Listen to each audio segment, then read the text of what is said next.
The wind howled through the empty streets of the small, dusty town.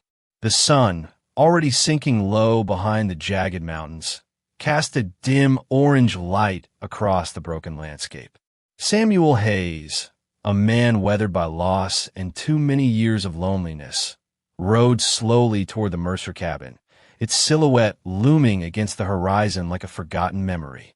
His horse's hooves crunched over the frost-covered ground, the rhythmic sound echoing in the eerie silence. As he neared the cabin, a thin plume of smoke rose from the chimney, the only sign of life in a place that had seen more death than it deserved. Samuel's heart skipped a beat as the cabin door creaked open, revealing the dark interior. A chill ran down his spine, though it had nothing to do with the cold.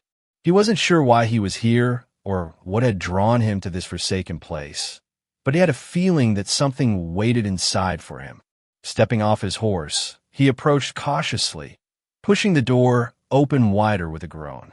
The room beyond was dim, lit only by the flickering light of a dying fire. And then he saw her. Little Lucy Chan lay collapsed on the cold wooden floor, her body twisted in a way that shouldn't have been possible. Her dress, torn and dirty, clung to her frail frame, and her face, streaked with dirt, was pale, streaked with the marks of someone who had been through far too much. But it was her eyes that held him.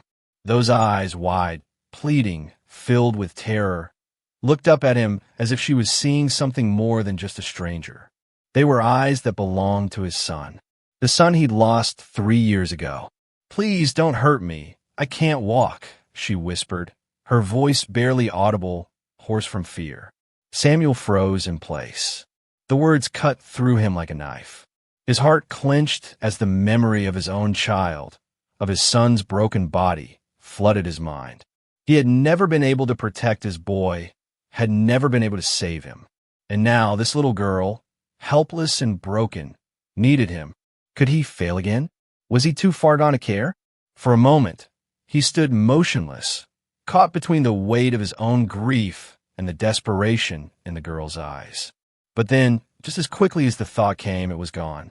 Something in him stirred, a flicker of life amidst the ashes of his sorrow. He couldn't just stand here. He had to do something. But before he could move, he remembered the last time he had been here, to this very spot, in his darkest moment. 3 months ago, when his world had been crumbling down. Samuel had been a broken man, a shadow of the man he used to be. The anniversary of Catherine's death, of their son's death, had pushed him to the brink. The ranch had fallen apart, the land sold off, and the church had barred him from attending services. He'd found solace in the bottle, drinking away his days, his mind numb to everything around him. It was a slow, painful death, one that he had chosen.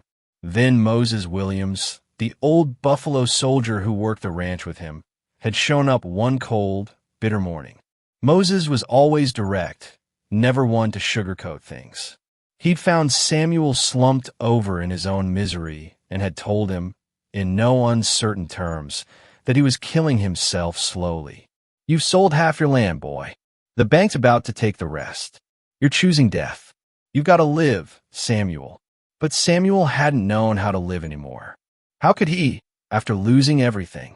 That was when Abigail Porter had arrived in town, a widow, seeking to claim a homestead of her own. But the men in town, men like Banker Harmon and Reverend Collins, wouldn't sell land to a lone woman. They called it unnatural. They said it was indecent. And so Abigail, determined as she was, had camped outside town, alone in the cold, waiting for the opportunity to prove herself. Samuel had seen her from a distance. A stranger, alone, abandoned by the very people who should have helped her. But he hadn't helped her. He had kept his distance. He was too broken, too lost to care. He had watched her struggle in the cold and had done nothing. Until Moses had confronted him. "When did you become a coward, Samuel?" Those words had haunted him. He had wanted to help, but he was too afraid. Afraid of what it would mean to care again. Afraid that if he did, he might lose everything once more. And then there was the Chun family. the Chinese railroad workers who had finished their work and been abandoned by the town. Wei Chun, his wife May, and their daughter, Lucy. Lucy had polio. She couldn't walk without crutches, her legs twisted and deformed. The town had refused them shelter, telling them to get out. The Chins had camped at the edge of town, living in tents, while the rest of the town turned their backs. Only Abigail had brought them food. Only Abigail had shown them kindness. Samuel had watched it all from a distance, too consumed by his own pain to do anything. But when the attack came, when the ranch hands beat Wei and May and burned their camp to the ground, Samuel couldn't turn away anymore. As he rode back to town, the weight of everything pressing down on him, Samuel knew one thing for sure. The little girl lying broken in front of him was a chance to start over, to do what he had failed to do before, to live, but to understand how he would save her, how he would redeem himself. We must go back further than just 3 months. We must go back to when Samuel had already lost everything, to a man who had once known what it meant to love and care, but who had forgotten how to live. For now, he knelt beside the little girl, gently lifting her into his arms. He whispered softly, "You're not alone anymore, little one. I'll take care of you." And that, in the end, was all that mattered. The next few months were a blur of hard work, exhaustion, and something Samuel hadn't felt in years: purpose. It had started with Moses's harsh words, pushing Samuel into action, forcing him to help Abigail build her cabin. The blizzards had come early that winter, and with them, a forced partnership that neither Samuel nor Abigail had wanted. The cabin slowly took shape in the bitter cold, the timber cut, stacked, and assembled with the kind of precision that Samuel hadn't known he was capable of. Abigail, despite her own heavy grief, had worked tirelessly beside him. She wasn't just building a cabin, she was rebuilding her life.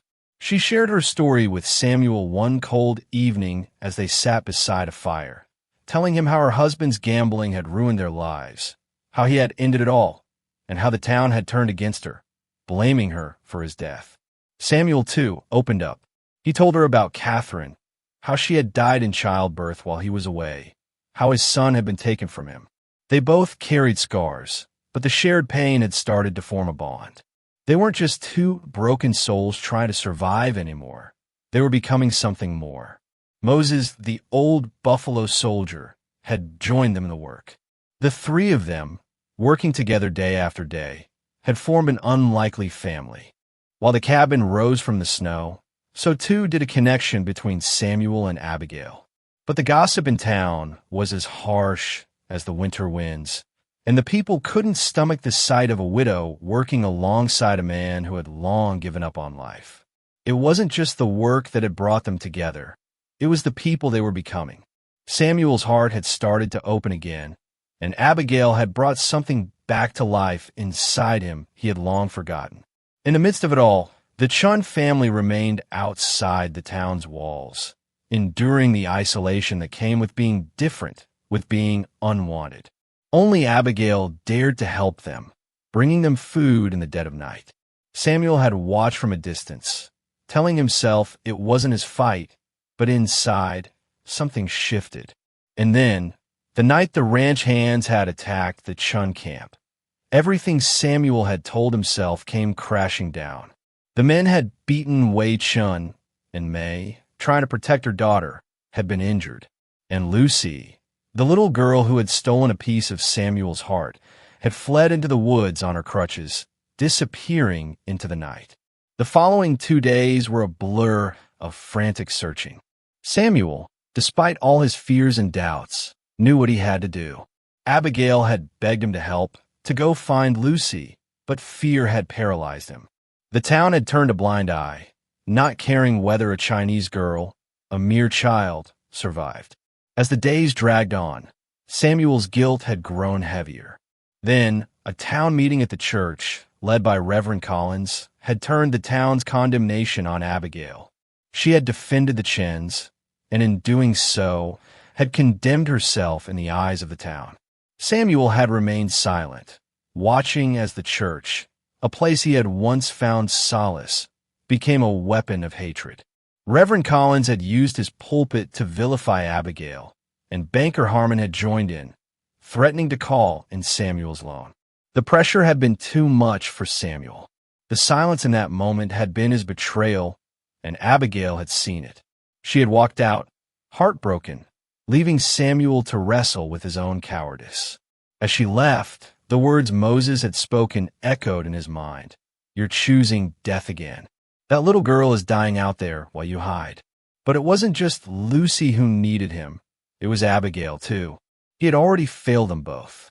2 days had passed since Lucy had disappeared, and Samuel's soul felt like it was being crushed under the weight of his inaction. He sat at the bar of his ranch, nursing a bottle of whiskey that had long lost its bite, staring blankly into the fire. The winter winds howled outside, rattling the windows as if they were trying to shake him awake from the stupor he had fallen into. He had been a dead man since the day Catherine and his son had died, slowly rotting away in his own grief, afraid to live and too afraid to die. That fear had kept him paralyzed for months, unable to care for the people who needed him most. He had turned his back on the world, and in doing so, he had condemned himself to a life of darkness. But as the days dragged on, the realization came crashing down. He was still here. He was still breathing, still alive, and Lucy needed him. It was as though the weight of the world had shifted with that simple truth. He had made a promise to Catherine before she died. She had asked him to live. And here he was, choosing to die a little more every day. He stumbled to his feet and made his way out of the house, the wind biting at his face as he walked to the small, snow-covered graveyard. He hadn't been to Catherine's grave in weeks. He hadn't been able to face it, to face her. But now, he needed to speak to her. He needed to tell her he was sorry, tell her that he had failed her and their son, and that he hadn't been strong enough to keep his promise. The snow crunched under his boots as he approached the headstone, the cold cutting into his bones. Samuel fell to his knees, his hands trembling as he placed them on the frozen ground. He could feel the weight of Catherine's absence, but he could also feel the echo of her voice urging him to live. He closed his eyes, and in that moment, he could hear her, her soft voice like a whisper on the wind. "Promise me, Samuel. Promise me you'll live." The tears came before he even realized they were falling. He was sorry. He was so sorry. The tears blurred his vision as he whispered, "I'm still afraid to live, Catherine. I don't know how." It was in that moment of complete surrender that Moses appeared, the old man's figure cutting through the snow like a shadow. Moses had been quiet for the past few weeks, giving Samuel space to wallow in his own misery. But now, it was time to speak. He looked down at Samuel, his face hard and unreadable, as always. "You're still afraid," Moses said quietly, kneeling beside him. "You're afraid to live, Samuel. You're afraid to try again, to care, because you're scared of losing everything. But that little girl is out there, and she's scared too. She needs you." Samuel looked up at him, his chest tightening. "What if I fail her too, Moses? What if I can't protect her like I couldn't protect Catherine?" Moses' eyes softened just for a moment, a fleeting glimpse of compassion before he hardened again. "Then you fail trying, boy. Better than succeeding at being dead." Samuel had no words for that. He had spent so long hiding from the world, from the pain, that he had forgotten what it felt like to fight for something, to fight for someone. Moses had spoken the truth in a way that Samuel couldn't deny, and for the first time in months, he felt something stirring inside him, a flicker of hope. He stood, brushing the snow off his pants. "I'm going to find her," he said, his voice firm with determination. Moses nodded. "I'll go with you. We'll ride together." The search began at dawn the next day. Samuel, now resolute, saddled his horse and set off into the freezing wilderness. He knew the land better than anyone, but this time it felt different. This wasn't just a search for a lost child. It was a journey back to himself, to the man he had been before the pain had consumed him. As he rode through the snow-covered plains, calling Lucy's name, His mind raced with thoughts of what he might find, or what he might not. The trail had gone cold by the time they reached the old line shacks, the places where the railroad workers had once camped. The small shacks stood abandoned, but Samuel checked them anyway, hoping for any sign of the little girl. He didn't stop, didn't hesitate. His mind was set, and his body moved on autopilot, pushed forward by the aching need to do something right, to finally make a choice that mattered. They spent 2 days searching, their hopes dwindling with every passing hour. The cold was unbearable, and their provisions were running low. But Samuel couldn't stop. He couldn't let the fear take hold again. On the 3rd day, just as the sun began to dip below the horizon, Samuel saw a thin trail of smoke rising from a distant cabin. His heart jumped in his chest. Could it be? Could she be here? He rode toward the cabin with all the urgency he could muster, his heart pounding in his ears. As he approached, the door to the cabin was slightly ajar. He dismounted quickly and walked inside, his breath catching in his throat. The room was dark and cold, the fire long since gone out. But there, in the corner by the hearth, he saw her. Little Lucy Chun lay crumpled on the floor, her body twisted in ways that shouldn't have been possible. She was covered in dirt, her clothes torn and stained, and her face was pale, her lips dry and cracked. But it was her eyes, those wide, terrified eyes, that held him in place. She looked at him as though she had seen something beyond a man, something she could trust, something she could hold on to. The words she whispered to him were almost inaudible, but they tore at his heart. "Please, don't hurt me. I can't walk." Samuel knelt beside her, his hands shaking as he reached out to lift her. His heart shattered as he saw the extent of her suffering. Her twisted legs, her infected wounds, the frostbite that had already begun to claim her fingers. But he didn't hesitate. He wrapped her carefully in his coat and lifted her, cradling her close to his chest. Her words echoed in his mind. "Please, don't hurt me," he promised her softly through the tears he could no longer hold back. "I won't hurt you, little one. I won't let anyone hurt you again." As he rode back to his ranch, away from the town that had turned its back on them all, Samuel knew that something had changed within him. He wasn't the man he had been before. He had been given a second chance, not just to save Lucy, but to save himself. And with that thought in his heart, he promised that he would do whatever it took to bring the Chun family back together, to right the wrongs of this broken town. But first, Lucy needed to survive. That was his fight now. As he settled her beside the fire in his cabin, watching over her through the long night, Samuel found himself praying for the first time in years. It wasn't for redemption. It wasn't for forgiveness. It was for her, for Lucy, the little girl who had shown him that even the broken could be made whole. The days after Lucy's rescue passed in a blur of care and recovery. Samuel sat by her bedside, his heart heavy with the responsibility of protecting her, of keeping the promise he'd made to her on that cold night.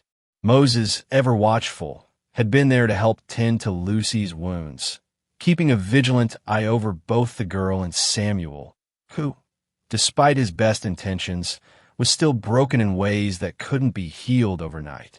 The fever had broken, but the girl's body, frail and weak from months of exposure and neglect, still needed time to recover.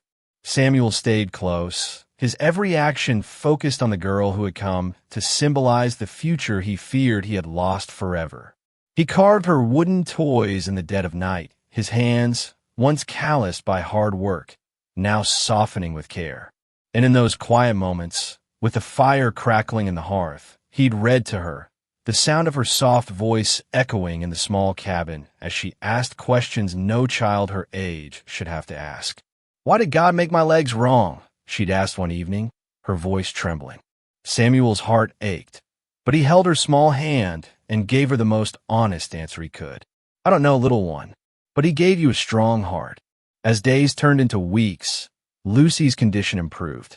The fever had broken, and although her legs remained twisted, she was eating more, her laughter slowly returning to the cabin.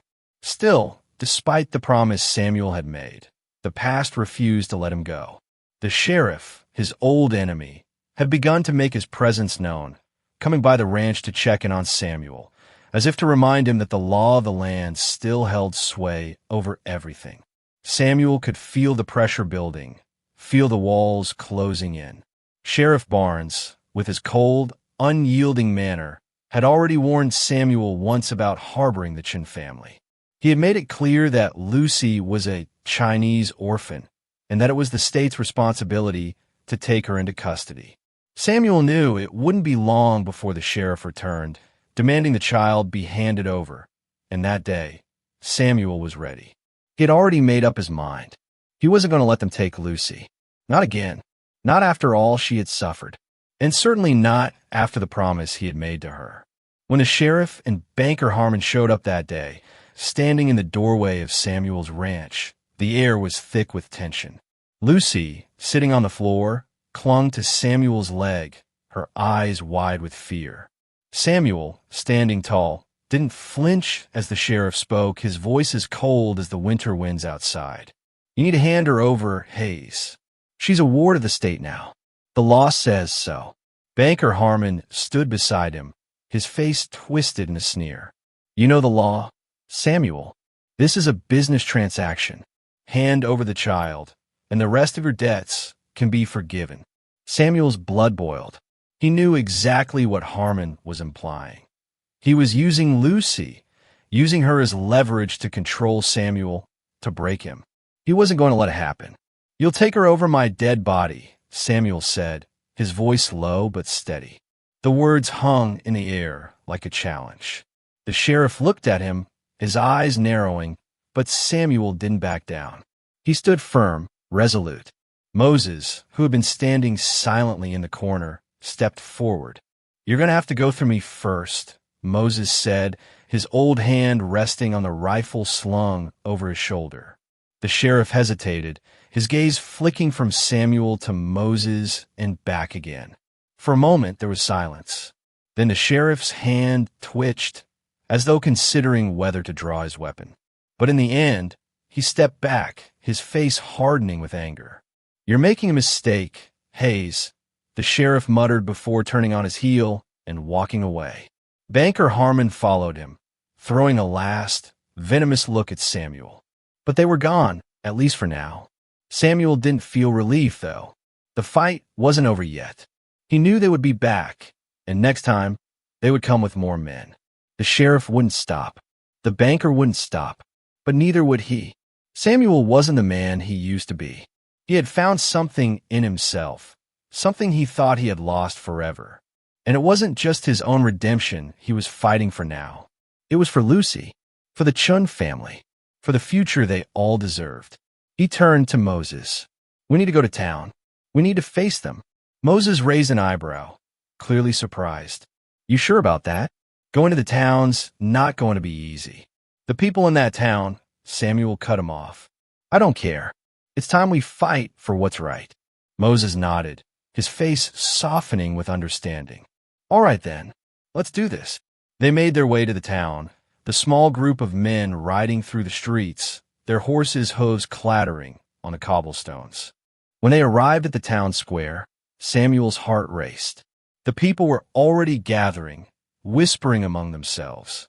The air was thick with suspicion, with judgment. Samuel dismounted and walked straight to the jailhouse. He could feel the eyes of the townspeople on him, the murmurs of gossip and disapproval rising around him. But he didn't flinch. He knew what he had to do. He was no longer afraid of their judgment. He was no longer afraid of their hate. As he approached the jail, the sheriff stood in the doorway, his face hard and unyielding. "What do you want, Hayes?" he asked, his voice dripping with disdain. Samuel stepped forward, his voice firm. "I want to see the Chens. You're not keeping them locked up." The sheriff hesitated. "You can't just barge in here." "I can do whatever I damn well please," Samuel said, his anger flaring. Without another word, he shoved past the sheriff and kicked open the door. Inside, he found Wei and Mei Chun, their faces gaunt from hunger and their bodies bruised from the beating they had taken. The sight of them, so broken and beaten, was more than Samuel could bear.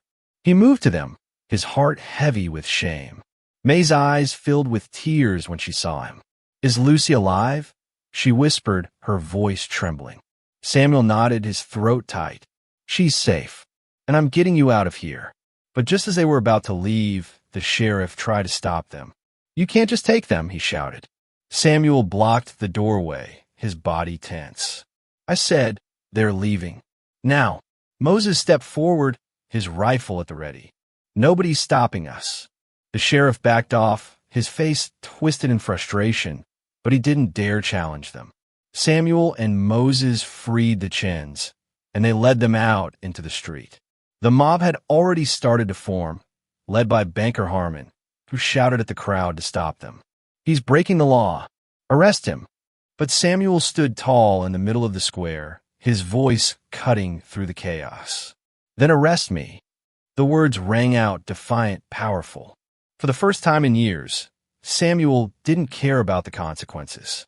He was ready to fight, ready to stand for what was right. The crowd fell silent, unsure of what to do. And then, in the midst of it all, Samuel found his voice. "You call them criminals? They defended their child." He pointed to the men who had attacked the Chins. "Those men burned their home. You arrested the victims and freed the attackers." He turned to Reverend Collins, who was standing in the crowd. "You preach Christ and practice hate." Samuel's voice rose, each word a hammer striking the anvil of justice. "My father built this town on honor. You've buried it in shame. I lost my wife and son. I died inside." He paused, his chest heaving with emotion. "Then a little girl who can't walk showed me how to stand." He pointed to Abigail, standing at his side. "And a woman you all scorned showed me what courage looks like." The crowd was silent, and for the first time, Samuel saw cracks forming in their armor. He pressed on. "I thought I had nothing left. But this is what matters. These people matter." His voice broke, but he didn't stop. "I've lived my whole life afraid. But today, I'm not afraid anymore." In that moment, the tide began to turn. The standoff in the town square had been a turning point, a moment when Samuel Hayes had finally stopped hiding from the world, when he had stopped letting fear dictate his life. But even with his voice ringing out against the injustices of the town, even with the words he had spoken to rally those who had stood in silent disapproval, Samuel knew that this was only the beginning. The fight wasn't over. The battle to protect Lucy and the Chun family was far from finished, and he could feel the weight of it pressing on his chest every time he looked at them. As they made their way back to his ranch, a sense of unease lingered in the air, and although Samuel had made his stand, the townspeople, especially those who held power like Banker Harmon and Sheriff Barnes, wouldn't let it go so easily. That much was certain. The next few days were tense. Every time Samuel stepped outside, he could feel eyes watching him, eyes filled with judgment, eyes filled with anger. But this time, he didn't flinch. He stood tall, knowing that his courage, no matter how small it felt at times, was something that no one could take away from him. Lucy had become the center of his world, and protecting her was no longer just a duty. It was a promise, one he intended to keep. The next few days were filled with small victories. The people who had once turned their backs on the Chins began to question the actions of their own leaders. It was small at first, whispers in the corners of the saloon, looks exchanged in church, but it was enough. For the first time in years, Samuel began to see cracks in the armor of the town's hardened prejudices. It wasn't just the Chins who were being judged. It was all of them, the outcasts, the ones who didn't fit into the narrow mold the town had built for itself. And as the days turned into weeks, the transformation began. The Chun family, once the pariahs of the town, were no longer seen as outsiders. People began to offer them help, bringing them food, offering to trade supplies. Samuel's ranch, which had once been a place of loneliness and sorrow, began to feel like a home again. Lucy's laughter, once a distant dream, now echoed through the walls of the house. She was healing, not just physically, but emotionally. Her eyes, once filled with fear and doubt, now sparkled with a sense of hope.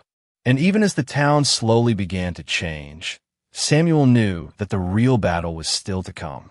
The showdown with Sheriff Barnes, with Banker Harmon, was inevitable. They would come again. He had no doubt about that. But this time, Samuel was ready. He had already lost everything once before. He wasn't going to lose again. Not now. Not after everything they had been through. And when the day finally came, it came with a vengeance.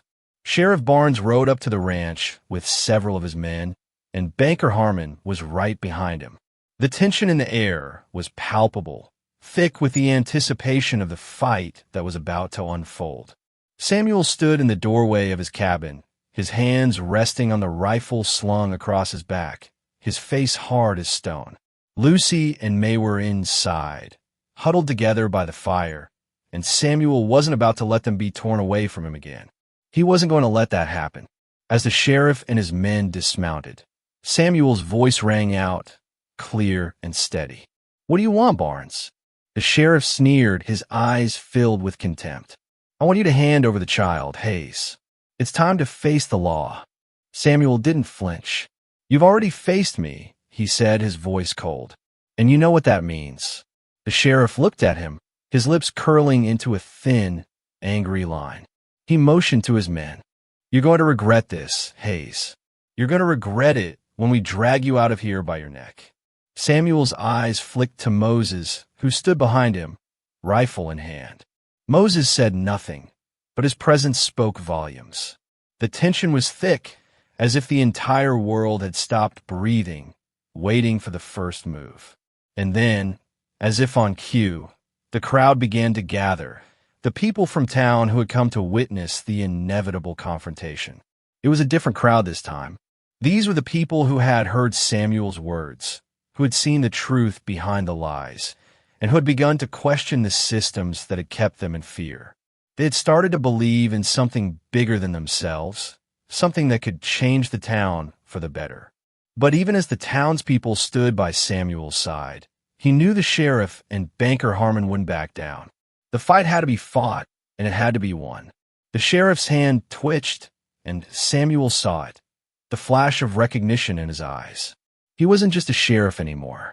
He was a man who had failed his town, his people, and himself. He knew it, and for a moment, just a fleeting moment, it seemed as if he might back down. But then Harmon stepped forward, his voice venomous. "This isn't about justice, Hayes," he sneered. "It's about control. You can't just take what's mine." Samuel stepped forward, his body tense, every muscle coiled in anticipation. "You're right about one thing, Harmon," he said, his voice low. "This isn't about justice. It's about doing what's right." The words hung in the air, and for a moment, everything went still. Then, with a single motion, Samuel drew his rifle and aimed it squarely at Harmon's chest. "If you want her, you're going to have to come through me first." The crowd gasped, and for the first time in a long while, Samuel felt a rush of power. He wasn't just defending a child anymore. He wasn't just standing up for the people he loved. He was standing for something bigger. He was standing for what he believed in. And that made all the difference. Harmon hesitated, his eyes flicking from Samuel to the crowd, then back again. He could see it, the resolve in Samuel's eyes, the courage that had been forged in fire and pain. And in that moment, the moment when Samuel stood unflinching in the face of everything that had tried to tear him down, Harmon knew he had lost. The sheriff, seeing the shift in the crowd, stepped back, raising his hands. "This is over," he said, his voice strained. "We're done here." And just like that, it was over. The tide had turned. The town had changed. And though it hadn't been easy, though the road had been long and filled with heartache, Samuel had found his redemption. As the sheriff and his men rode off, defeated, and the townspeople began to gather around him, Samuel turned to Moses. The old man was smiling, a rare sight, but there it was, a look of pride in his eyes. "You did it, boy," Moses said quietly. "You did what needed to be done." Samuel nodded, his heart swelling with a pride he hadn't felt in years. He had won, and for the first time in a long while, He believed in the future again. He wasn't just a man who had lost everything. He was a man who had rebuilt, brick by brick, the life he had thought was gone forever. And now, standing in front of his ranch, with his family by his side, he knew that no matter what came next, he was ready. They were ready. Together. It was a victory. But more than that, it was the beginning of something new. A new life, a new town, and a future filled with hope. It wasn't just the Chins who had been saved. It wasn't just Lucy. It was the whole town, reborn from the ashes of hatred and fear. And Samuel, the broken cowboy who had once feared life, had found the courage to live again. The days following the confrontation in the town square were marked by a shift that Samuel hadn't anticipated, a subtle transformation that rippled through the very core of the community. It wasn't just that he had saved the Chin family, or that he had stood up against the injustice of the townspeople. It was that Samuel had dared to do something no one else had in years. He had forced the town to look at itself, to reckon with its hatred, its fear, and its prejudices. And in doing so, he had forced them to see that it wasn't just the Chins who had been wronged. It was all of them. The quiet, subtle change that began to take place wasn't immediate, nor was it easy. But slowly, the walls of division began to crumble, one conversation, one act of kindness, one small victory at a time. In the days that followed, townspeople who had once turned away from the Chins began to offer help, to bring food, to lend supplies. The children, once separated by race and circumstance, now played together in the fields. Slowly, grudgingly, the town was learning to open its eyes to something better than the isolation and hatred they had lived with for so long. For Samuel, this transformation was bittersweet. He had spent so much of his life looking out at the world from behind a veil of pain and grief, convinced that he had nothing left to give. But in Lucy's eyes, he had found something more than redemption. He had found a reason to live again.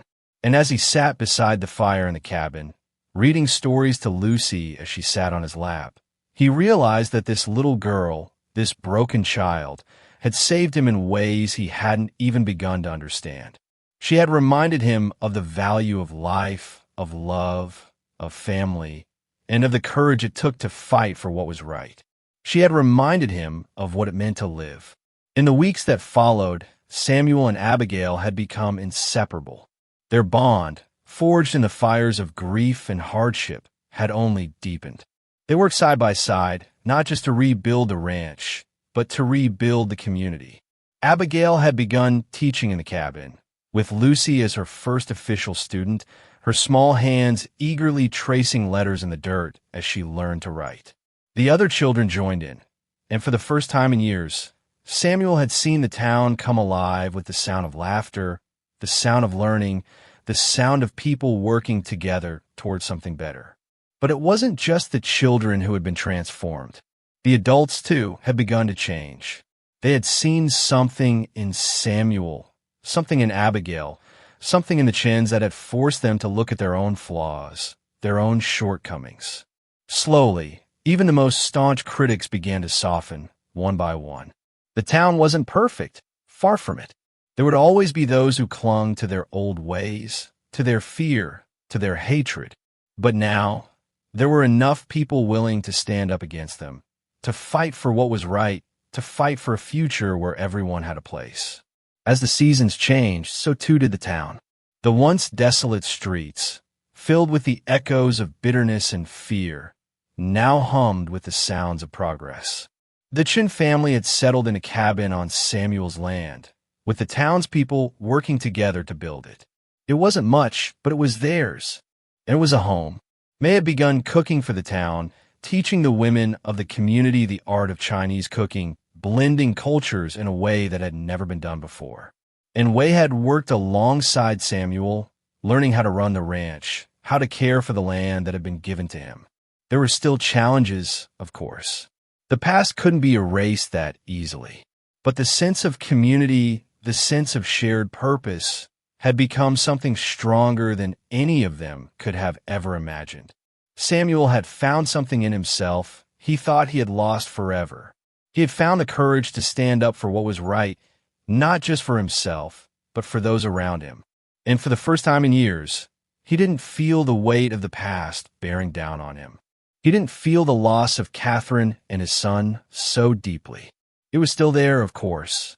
The grief would never completely fade.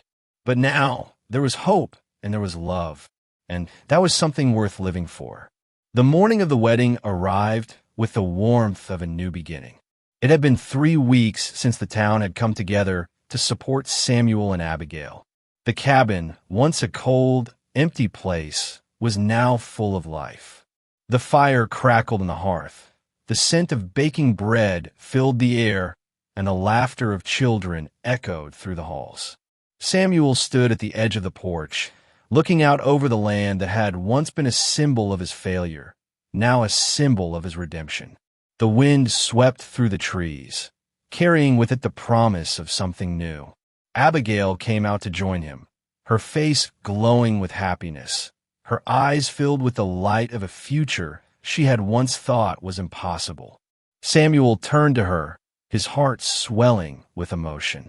"You've made me believe in something again," he said quietly. She smiled and took his hand. "No, Samuel, you've made yourself believe." The wedding ceremony was simple but beautiful. It was held in the small church outside town, with just a few close friends and family in attendance. The townspeople who had once stood against them now stood beside them, offering their support, their well wishes, and their love.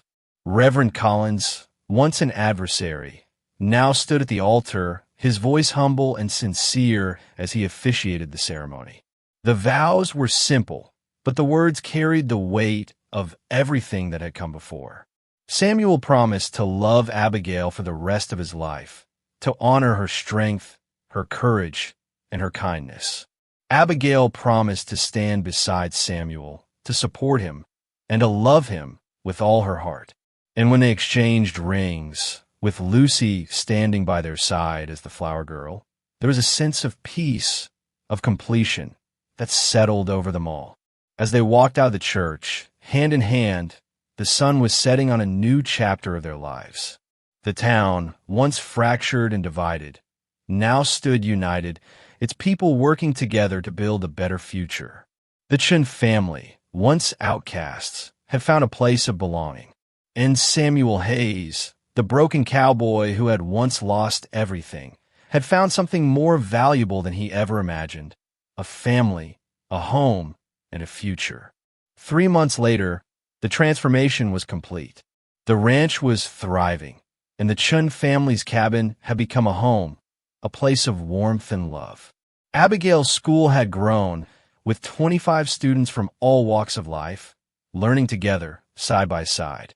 Lucy had made incredible progress. Doctors had even told Samuel that she might one day walk without the need for crutches.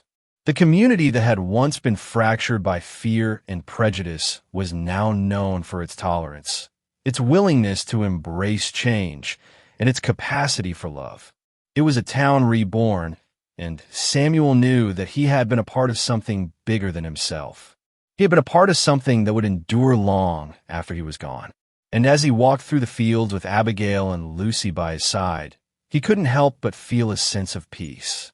The road hadn't been easy, and there had been moments when he doubted he could continue. But he had made it, and he had made it with the people who mattered most.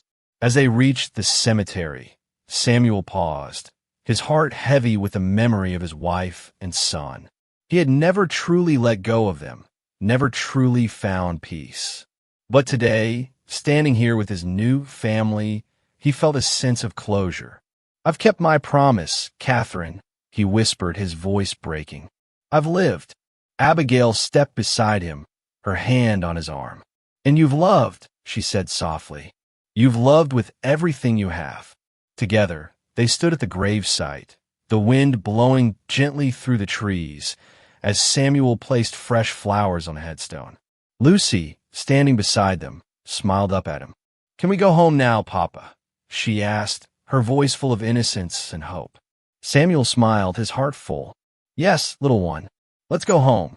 And as they walked away from the cemetery, their hands intertwined, Samuel looked back one last time at the gravesite, the place where it all began. It was a place of mourning, but it was also a place of transformation, a place that had given him the strength to stand up, to fight, and to live. As they walked toward the horizon, the setting sun painting the sky in shades of orange and pink, Samuel knew that he had found something more beautiful than anything he could have ever dreamed. He had found love. He had found family. He had found home.